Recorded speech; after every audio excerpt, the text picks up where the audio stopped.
all three of us read a lot about the media. We're all interested in that.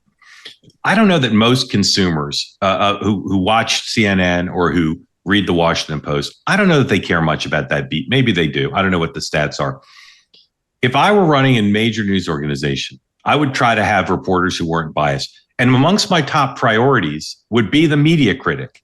Because if you have a media critic who's left wing, you're sending a signal to your consumers that you only are left wing. If you're only holding right wing media accountable, if you're only being anti-Trump. So if I look at the people who've covered the media at the Washington Post, the New York Times, and CNN, just to take three places, they only have left wing media critics. It's so bizarre. It's so off. And it's not just what they cover, it's what they don't cover, right? So they do fact checks. Statistically, they fact check everything that Donald Trump does. And then every so often they'll fact check a Democrat just so they can say they also fact check Democrats. And the most mysterious to me is the guy you guys both know who he is, Brian Stelter. He is longtime media critic at CNN. He hosted a show. He writes a newsletter. He then left, was fired.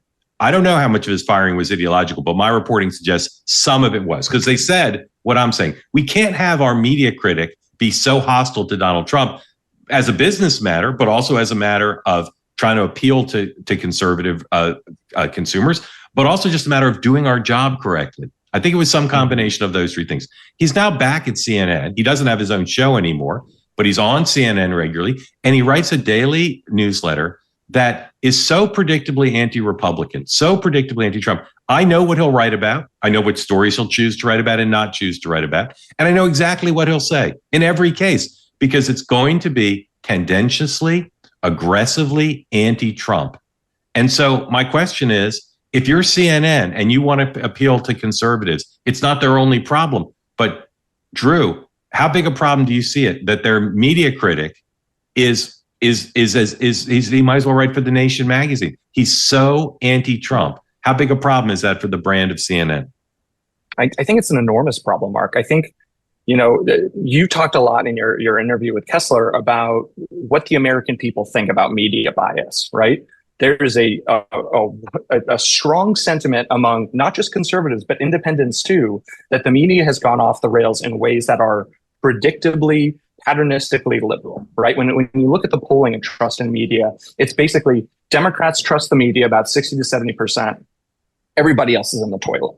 And so I think when you think about that, right, it should call to mind if you're someone who's interested in these business decisions, who's interested in reaching conservatives, who's interested even in reaching independents, to say, what might be the problems here? And if all of your problems every single day, every single week are one team, I think that one is a problem in and of itself.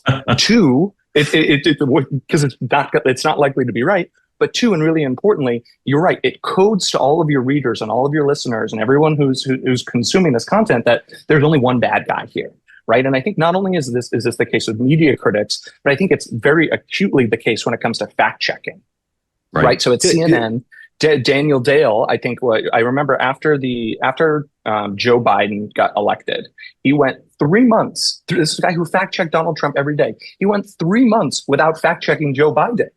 And it's inconceivable. I know Steve wants to get in and I want to get him in, but let me just ask you, have you done this or has anybody done this? Has anyone gone through all of the Daniel Dale, CNN fact checkers, fact checks, and just count up how many are about Republicans and how many are about Democrats? Have you done that? I did. So in this one window, this 90-day window, he fact checked Republicans, I think 43 times. No, but I'm assigning you to do lifetime. I'm assigning you to do lifetime. Daniel Dale went on vacation for like a month and a half when Joe Biden went on vacation. I'm so tired. I'm so tired from my fact checking. I must now go on vacation as if there's not a new president. Now, Steve, you were poker faced for those listening as a podcast. Steve was poker faced while I talked about Brian Stelter. Steve has affection for CNN. He worked there, but I know what you think of his work. I just do. So I have a nuanced opinion on Brian Stelter. Okay, I will say, listen, I've known Brian for 17 years. I would consider him a friend. When I took over, my first job really in the media business was working at TV Newser which was the blog that he started before he got hired at the New York Times. He called me over. We had coffee at the New York Times and back in 2007, I want to say. And so we've known each other for a long time. And here's what I would say about Brian.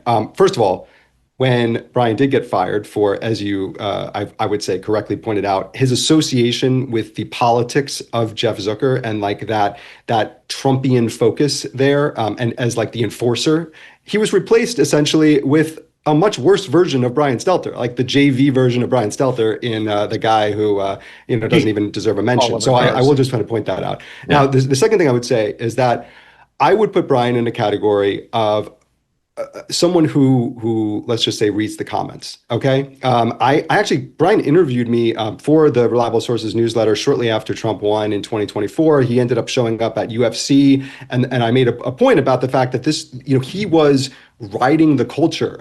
Look at the reception he got at UFC. Look at him shaking hands with NFL players there, and we talked about that. And I saw Brian got some major pushback for even just sort of rationally looking at why Donald Trump may have won and his place in the culture.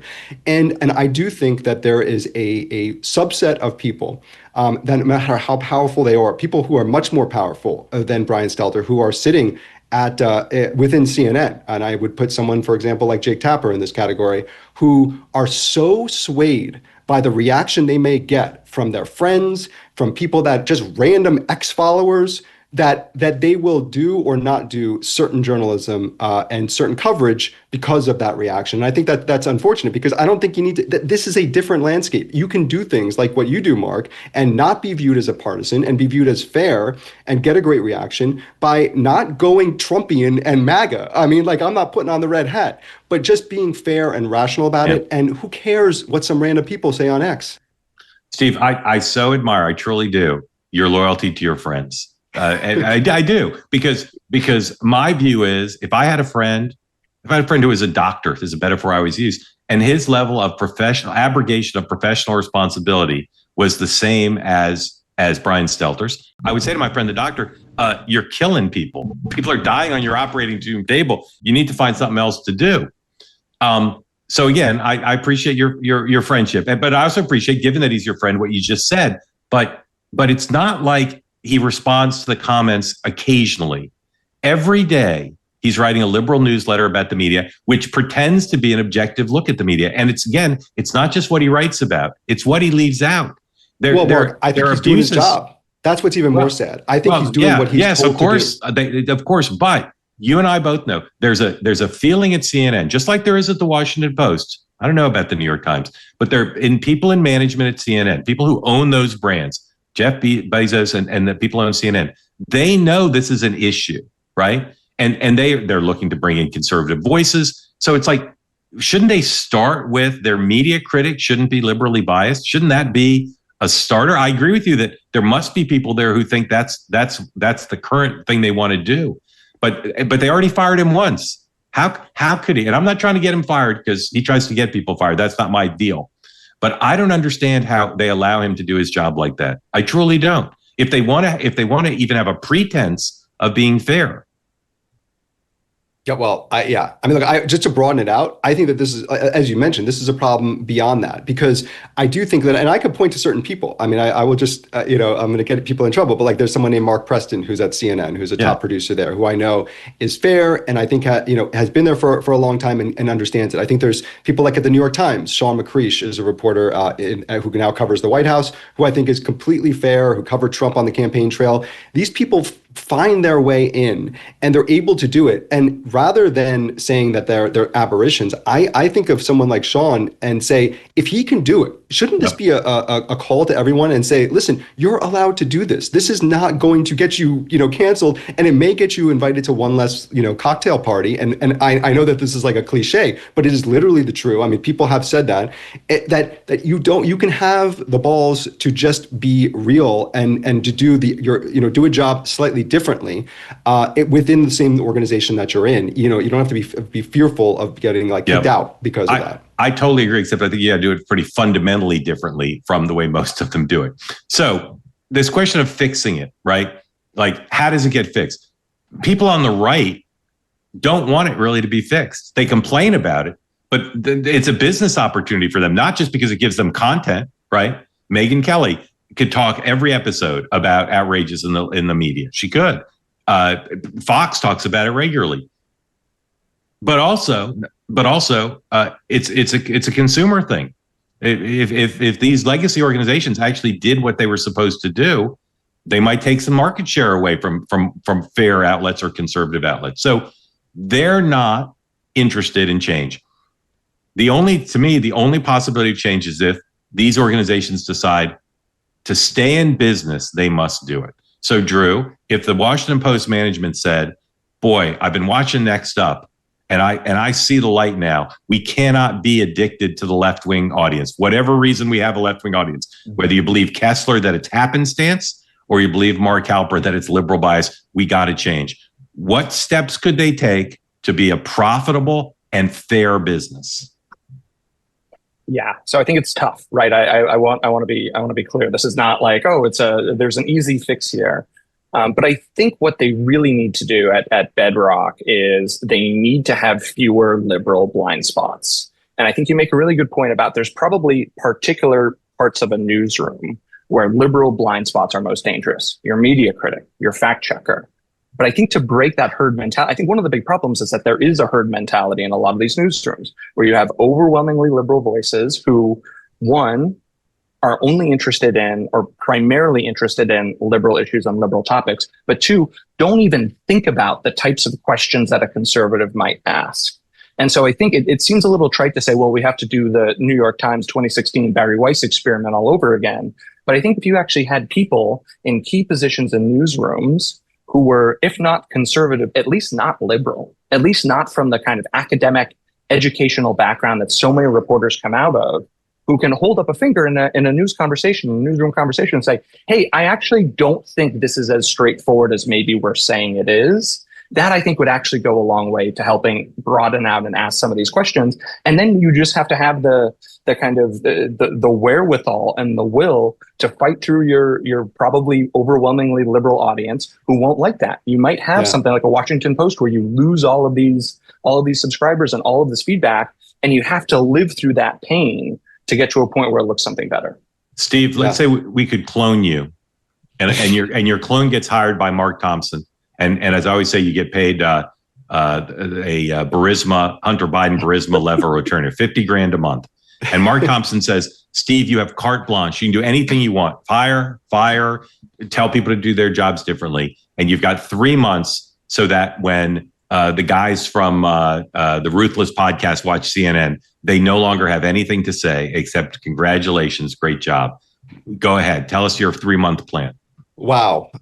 Okay. I mean, look, the short answer is it's going to take longer than 3 months for sure. But you just want the $50,000 retainer into infinity. Yeah. Can we work on a longer term deal here? Tell us how you start. I'll stipulate that it will take longer than 3 months. But what do you do in the first 3 months to try to figure out? The CNN says, look, we want to be known as fair. We want to not be liberal, not conservative. We just want to be hard charging, straight news, holding everybody accountable.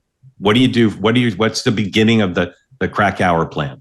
Yeah, I think the dirty secret is that there's a pretty low bar that a lot of people like myself, who consider myself like an independent, I mean, I am like, I didn't vote for Trump, but I'm certainly don't hate him. I like Donald Trump in general, and I think some of his policies are good. There's a pretty low bar that these organizations can do to start to make waves in that direction. I always found a very interesting hire that Chris Lick did and I forgot his name now, and I'm sorry to say that, but there is a person who covers guns, and he's a great reporter. It's his specialty, and they hired him to be a contributor, and he showed up a couple times a month. It wasn't a massive thing, but it was just a signal, if you will. well, because I do think, to Drew's point and to your point in your interview with Glenn Kessler, it's not just about political bias. You could find super liberal people, but if they go to church, if they own guns, if they're from not the coastal regions and they didn't go to like elite institutions in universities, they would help in this direction. So I do think that there's that as well. But what I would do is something, and I would hold firm in this. And I think Selena Zito, our mutual friend Mark, Selena is a good example. Selena got hired the month after Donald Trump won in 2016 by Jeff Zucker. And she told me she went to put in front of the newsroom and what did we miss? Tell us what we missed. And she started to get asked questions on shows like Don Lemon's and said, what do Trump supporters think about this? But within a month or two, it was, why do they think this? Right. Why are these idiots thinking this? And then she told me that, about a year and a half into her contract, she just like stopped getting put on completely and got sidelined and got paid to sit on the sideline. So what I would do in those 3 months is make very specific hire small steps that are signals to certain parts of the country and don't alienate your other audience, that just start to walk in the footsteps of what are we missing, what are the blind spots we have, and start to put those people on air, not to take over all of a sudden, put Selena in prime time, or you don't, all of a sudden hire, Charlie Kirk as your new 10 p.m. host. But you make small steps that signal to the other side, to signal to average, rational, apolitical people even, that we are interested in what other people have to say. There's a real concern right now that the continued divide between the Trump White House and the Federal Reserve is putting us all behind the curve again. Will the Fed be able to take the right action at the right time, or are we going to be looking at a potential economic slowdown? So what does all this mean for your savings? There's an opportunity now. Consider diversifying with gold through Birch Gold Group. For decades, gold has been viewed as a safe haven in times of economic stagnation or global uncertainty, or when there is high inflation. Birch Gold makes it incredibly easy for you to diversify some of your savings into gold. If you've got an IRA or an old 401k, you can convert that into a tax-sheltered IRA in physical gold, or you can buy some gold to keep in your safe at home. First, you need to get educated, and that's where Birch Gold comes in. They will send you a free info kit about gold. Just text the word NEXT to the number 989898. Again, text NEXT to 989898. Consider diversifying a portion of your savings into gold. That way, if the Fed falls behind the curve again for America, at least you can stay ahead for yourself.